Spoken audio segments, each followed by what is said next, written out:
کل شیخ الاسلام حضرت مولانا مفتی محمد تقی عثمانی دامت برکاتہم وفاق المدارس کے ناظم اعلیٰ قاری جالندری صاحب، میاں محمد حسن صاحب ہیں، امتیاز غنی صاحب ہیں، اور کچھ اور حضرات بھی. کل ان کی ملاقات ہوئی سعودی سفارت خانے میں سعودی سفیر سے، تو بہت اچھا لگا. یہی طریقہ ہے کہ اگر کہیں سے کوئی چیز ہو رہی ہے تو خود ان لوگوں سے مل کر ان سے بات چیت کی جائے، سفارتکاری کی جائے، ذہن سازی کی جائے، لابنگ کی جائے. ان چیزوں کو آپ لوگ اپنے پلے باندھ لیں کہ مسائل کو حل کرنے کے لیے شور شرابہ کرنا اور اصل جگہوں پہ جاتے ہی نہیں. تو حضرت کل تشریف لے گئے، دارالعلوم دیوبند سے بھی ماشاءاللہ کافی حضرات نے ملاقاتیں بھی کی ہیں، خطوط بھی لکھے ہیں، وہاں کے بادشاہ کو بھی خطوط لکھے ہیں، سعودی حکومت کو بھی لکھے ہیں، سفیروں کو بھی لکھے ہیں. تو ہر طرف سے یہ ان سے ملاقاتیں ہو رہی ہیں، بات چیت ہو رہی ہے. تو یہ سب مل ملا کے اور وہاں یہ بات جائے گی کہ پوری دنیا ہم سے ناراض ہو رہی ہے، ہماری بہت بدنامی ہو رہی ہے اور ہم سے کسی نے یہ غلط کام کروایا ہے. تو اس طریقے سے حل ہوتے ہیں.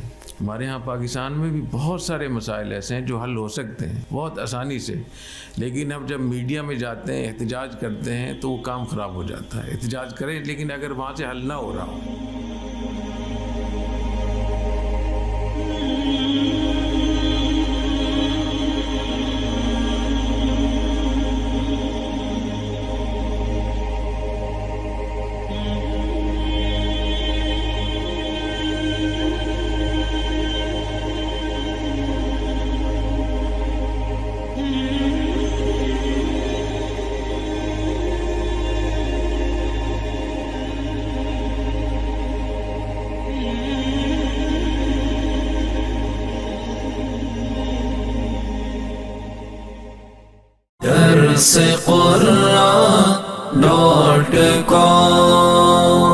www.darsequran.com